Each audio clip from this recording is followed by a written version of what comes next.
Hello and welcome back to my YouTube channel, where today we have the 37th installment of the 6-song roundup.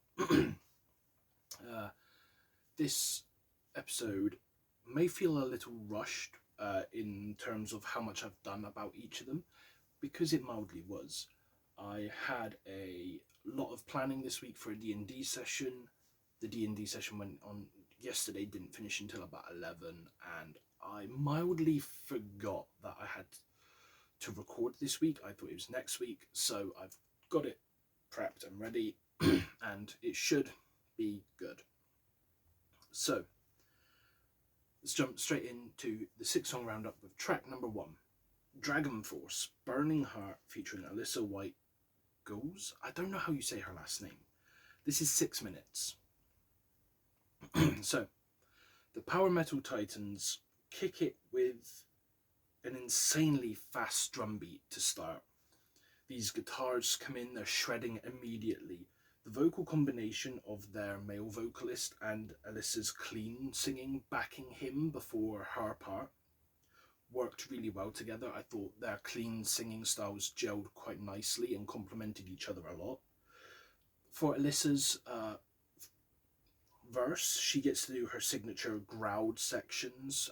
Again, it fits pretty well, and I thought it was a nice juxtaposition to the previous verse and chorus where we had the clean singing from both of them and stuff like that. So it broke it up a little bit. After that, we get this great set of solos by about maybe 2-3 different guitarists, I'm not sure.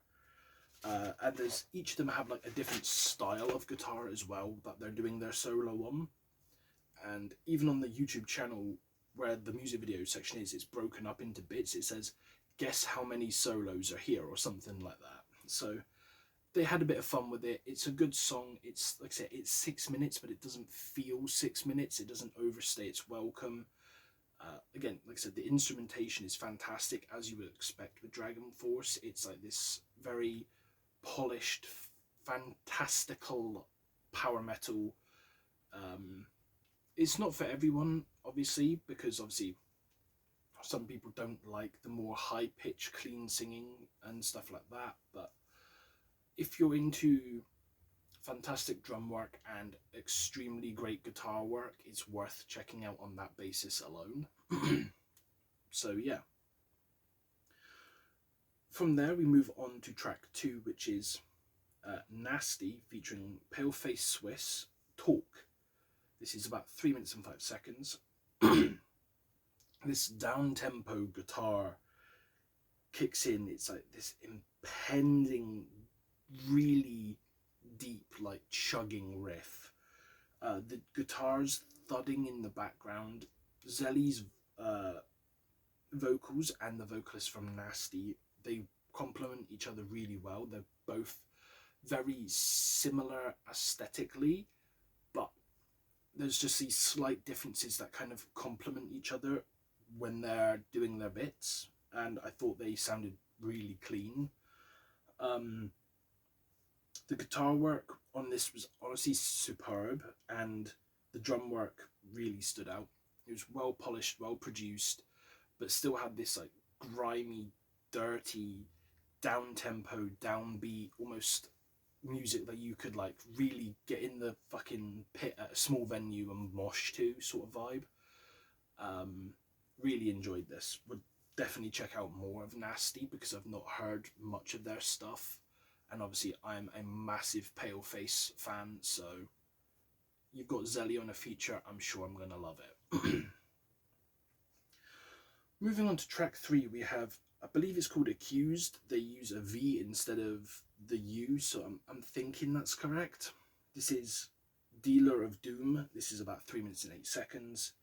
It was a solid start, fast drum work, clean guitar work too. Vocals were pretty solid, but very similar throughout the entire 3-minute period. And there's just something about this song that didn't quite hook me in. I found myself not enjoying it as much as I would previous songs or other songs on this list, and I was kind of just trailing off in my own thought, and it just didn't click with me for some reason. I don't know why, I cannot put my finger on it, but unfortunately, yeah, can't say I enjoyed it that much. From there, we move on to track 4, which is YG and his song Hollywood featuring the Shoreline Mafia. This is about 3 minutes 13. So, one thing I don't think I've made very clear on this channel is I am a big fan of YG's music. I've listened to a lot of his stuff since My Crazy Life, I think it was. Some of his albums, I can't remember the name of it, but there's like a few in the like later 2010s to the early 2020s that were kind of less enjoyable. There's like some songs on there that really worked, but there's also like a bit more of a mixture of stuff that I didn't feel worked for him. So, but lately he's been dropping several songs that are just a return to form, with Hollywood being one of them. He's always, like I said, this song's been in my rotation since it dropped. It's a solid beat, which is kind of one of the things you can always expect from a YG track. He always has these really good beats. Even his weaker songs have good beats. His flow sits very well over the beat as well, which again is something I quite enjoy from YG. He generally tends to have a decent flow for his songs. The Shoreline Mafia feature was really good. The first verse of those especially was much more flowy, if that makes sense, to their second verse, because the Shoreline Mafia are two dudes, so that one of them got the first verse, one of them got the second verse. The second verse felt a little bit more disjointed, and like this rhyme scheme was a little bit off at times. I don't know, that could just be me chatting shit, but I really enjoyed the feature.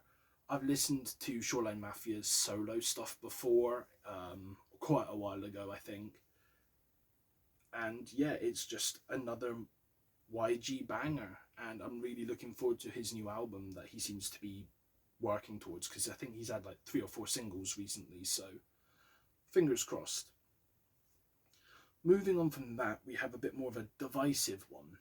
Falling in Reverse, God is a Weapon featuring Marilyn Manson.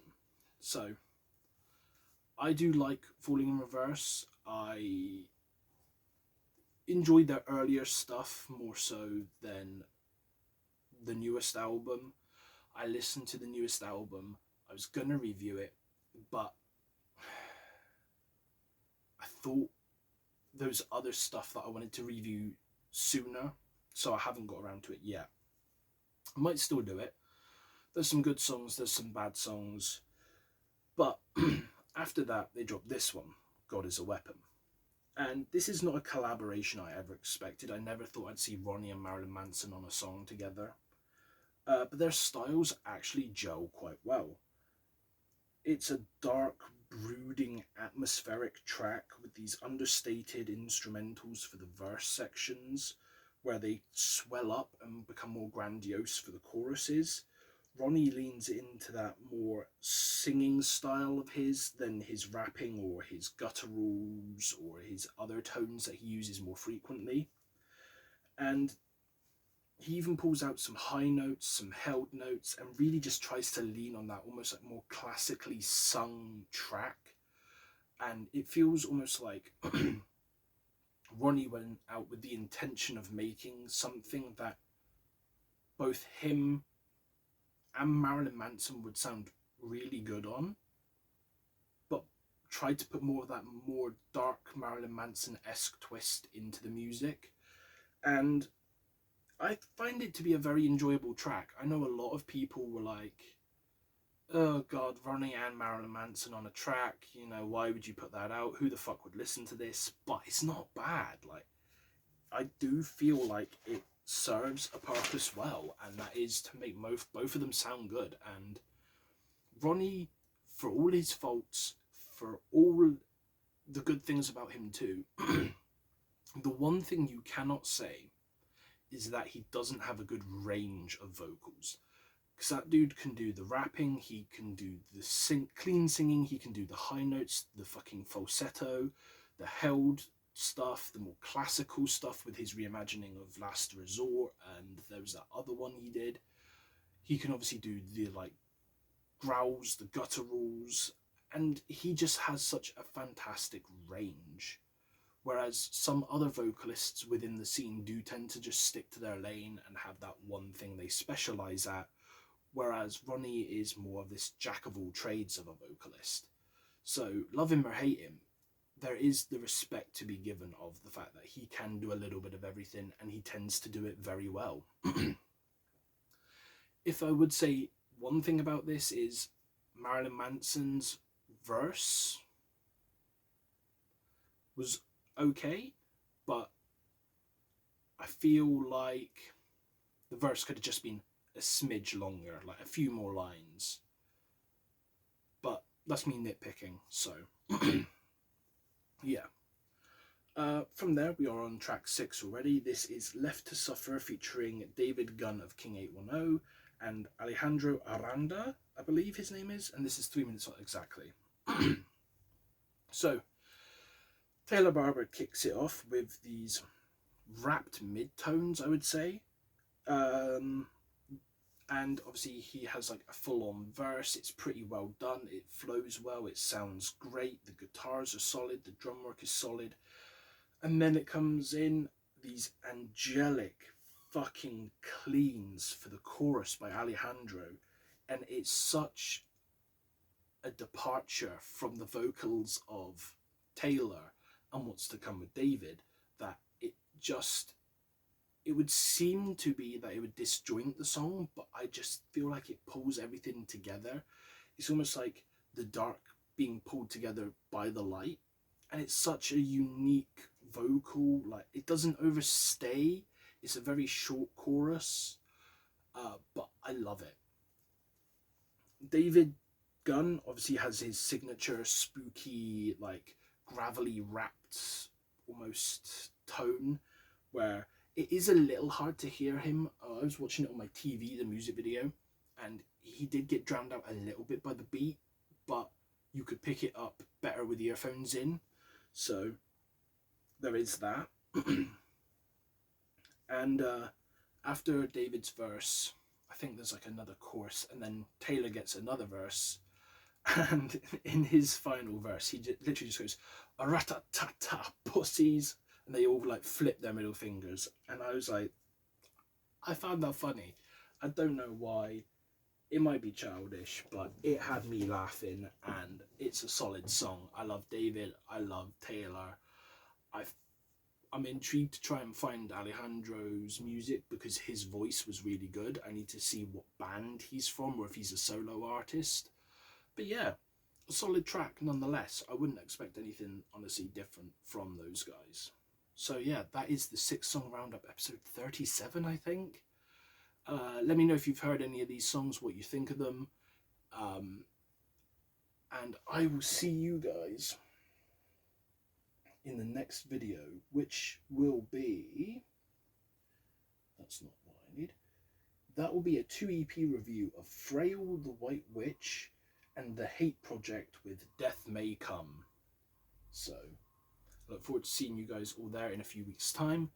And remember to stay safe out there, my friends, okay? Goodbye. Also, have a good Halloween.